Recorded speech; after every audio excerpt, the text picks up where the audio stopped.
ክቡራን ተመልካቾች እንደምናመሻችሁ። የዕለቱን የአሻሚ ቢዝነስና ምጣኔ ሀብት ዜናዎች ከዚህ እንደሚከተለው ወደ እናንተ ማድረስ ጀምራለሁ። በቅድሚያም የውጭ ሀገራት ገንዘብ ዕለታዊ የምንዛሬ ተመናቸውን እንዲሁም የዕለቱን የወርቅና የዕለቱን የነዳጅ ዋጋ እንከታተል።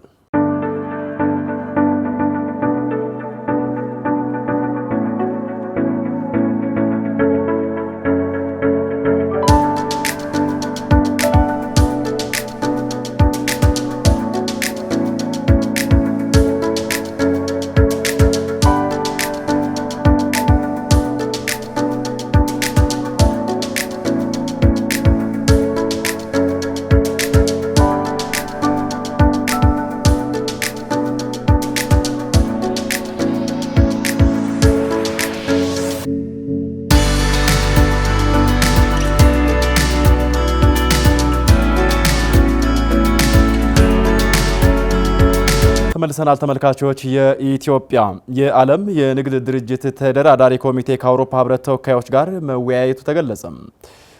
የኢትዮጵያ የዓለም ንግድ ድርጅት ተደራዳሪ ኮሚቴ በንግድና ቀጣናዊ ትስስር ሚኒስትር ካሳሁን ጎፌ በመመራት ከአውሮፓ ህብረት ተወካዮች ጋር ተወያይቷል። ውይይቱ የተካሄደው በስዊዘርላንድ ዋና ከተማ ጄኔቫ መሆኑን አሻም ከሚኒስትር መስሪያ ቤቱ ያገኘችው መረጃ አመላካች ነው።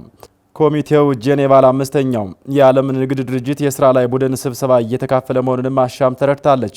የኮሚቴው አባላት ከድርጅቱ ስብሰባ ጎን ለጎን ከአውሮፓ ህብረት ተወካዮች ጋር የሁለትዮሽ የገበያ ዕድልን በተመለከተም ውይይት ማድረጋቸውን ሚኒስትሩ አስታውቀዋል። የዓለም የንግድ ድርጅት የአባልነት ስብሰባ በነገው ዕለት ረቡዕ ይካሄዳል ተብሎም ይጠበቃል።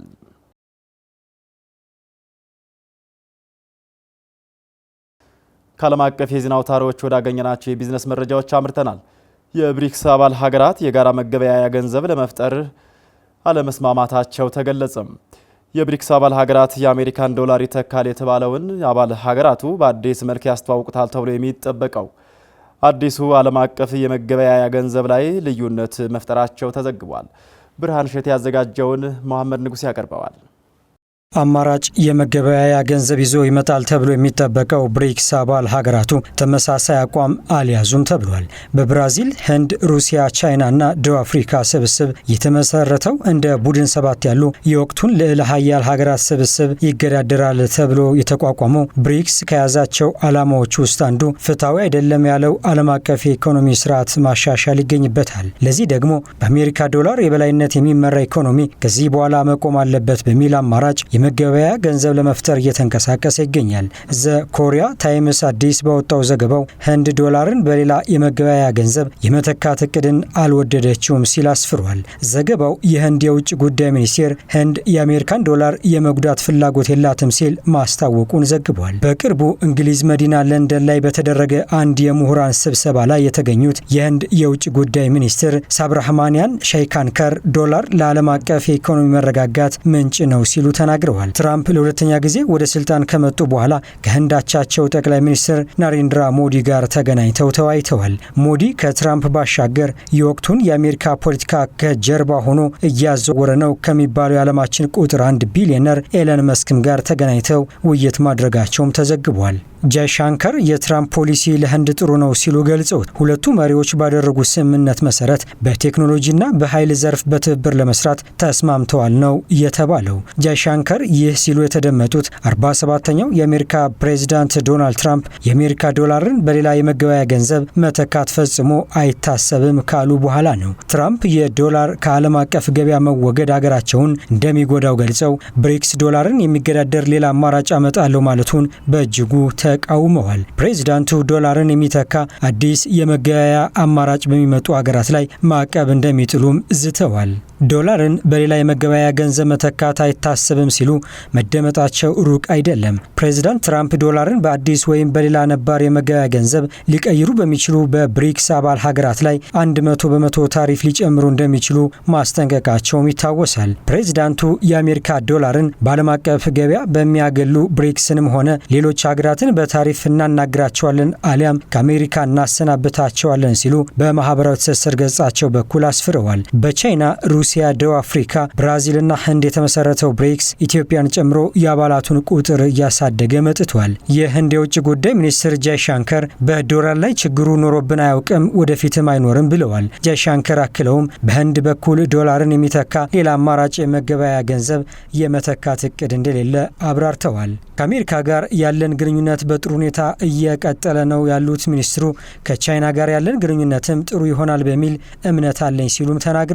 የህንድና የቻይና ግንኙነት በተለይ ካለፈው ዓመት ጀምሮ መሻሻል አሳይቷል ያሉት ጃይሻንከር ከድንበር ጋር በተያያዘ የሚያወዛግቡ ችግሮችን ለመቅረፍ እየሰሩ መሆናቸውን ተናግረዋል። ሁለቱ ሀገራት መካከል የቀጥታ በረራ ለመጀመር እንዲሁም ደግሞ በድንበር አቋራጭ ወንዞች ላይ በትብብር ለመስራት ከስምምነት ላይ መድረሱ አብራርተዋል። እንደ ዘኮሪያ ታይምስ ዘገባ ከሆነ ቻይና በብሔራዊ የመገበያያ ገንዘቧን ዩዋንን በአዲሱ የመገበያያ አማራጭ ውስጥ የማካተት ከፍተኛ ፍላጎት አላት። ለዚህም ይረዳት ዘንድ በመስራችነት አስተዋጽኦ ያደረገችበት ብሪክስ በኩል ግፊት እያደረገች ትገኛለች። ቻይና ከሀገራቱ ጋር በምታደርገው የንግድ ልውውጥ ብሔራዊ ገንዘቧን እየተጠቀመችበት ትገኛለች።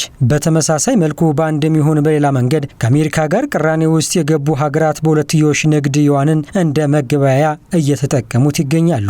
ይህ ደግሞ የቻይና ዩዋን ቀስ በቀስ በዓለም አቀፍ የንግድ ልውውጥ ዘንድ እየተለመደ እንዲመጣ አድርጎታል። ይህ በእንዲህ እንዳለ የብራዚሉ ፕሬዝዳንት ሉላ ዳ ሲልቫ ብሪክስ አማራጭ የመገበያያ ገንዘብ ይፈልጋል ብለዋል። ፕሬዝዳንት ሉላ ዳ ሲልቫ ሀገራቸው በመስራችነት በተቀላቀለችው የሩሲያ፣ ቻይና፣ ህንድና ደቡብ አፍሪካ ስብስብ ክፍያዎችን በአማራጭ መክፈል የሚያስችል ዘዴ ይፋ እንደሚያደርግ አስታውቀዋል። በአሁኑ ወቅት በንግድና ኢንቨስትመንት ላይ የሚጣሉ እግዶች ኢኮኖሚያዊ ጥምረት ላይ የሚፈጥሩ እንቅፋቶችን ለማስወገድ እርምጃ እንደሚያስፈልግ ማሳያ ነው ብለዋል። አሜሪካ በአንዳንድ ሀገራት ላይ የምትጥላቸው ማዕቀቦች ዶላሯ የሚፈጥረውን ተጽዕኖ በመተማመን የምታሳልፈው ውሳኔ መሆኑን ተናግረዋል። አሁን ባለው የትራምፕ አስተዳደር ስጋት የገባቸው ፕሬዝዳንቱ የክፍያ አማራጮችን ማስፋት ማለትም ተጎጂነትን መቀነስ ማለት ነው ሲሉ ተናግረዋል። ሌላው ቢቀር አባል ሀገራቱ ከአሜሪካ የሚቃጣባቸው ተግዳሮት ለመቋቋም እንደሚያስችላቸውም ተናግረዋል። ብራዚል የወቅቱ የብሪክስ ፕሬዝዳንት ስትሆን ዓመታዊ ጉባኤውን በመጪው ሐምሌ ወር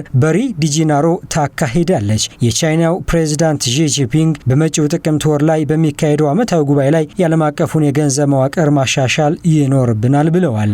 የትንታኔ ቢዝነስ ዘገባን ለማሰናዳት ዘኮሪያ ታይምስ እና ዩዋን ሀፕን በዋቢነት ተጠቅመናል። የአፍሪካ ልማት ባንክ ከምስራቅ አፍሪካ ኢኮኖሚ ማህበረሰብ ኢኮዋስ ጋር የ12 ሚሊዮን ዶላር ስምምነት መፈራረሙ ተገለጸ። ባንኩ የሰጠው ድጋፍ በምዕራብ አፍሪካ የተጋረጠውን የምግብ ደህንነት ችግር ለመቅረፍ እንደሚውልም ተረጋግጧል። ፕሮጀክቱ የግልና የመንግስት ኢንቨስትመንትን በማስፋት ኢኮኖሚያዊ ተጠቃሚነት እንዲኖር ለማድረግ ያለመ ስለመሆኑም በተሰጠው መግለጫ ተጠቁሟል። ስምምነቱን የፈጸሙት የኢኮዋስ ፕሬዝዳንት አልዩ ቶውሬና ናይጄሪያ የአፍሪካ ልማት ባንክ ዳይሬክተር አብዱል ካማራ ናቸው። የስምምነት ፊርማው አቡጃ በሚገኘው የኢኮዋስ ዋና ቢሮ መፈጸሙን የዘገበው ናይራ ሜትሪክስ ነው። የዕለቱ የአሻም የቢዝነስና ምጣኔ ሀብት ዜናዎች ተጠናቀዋል።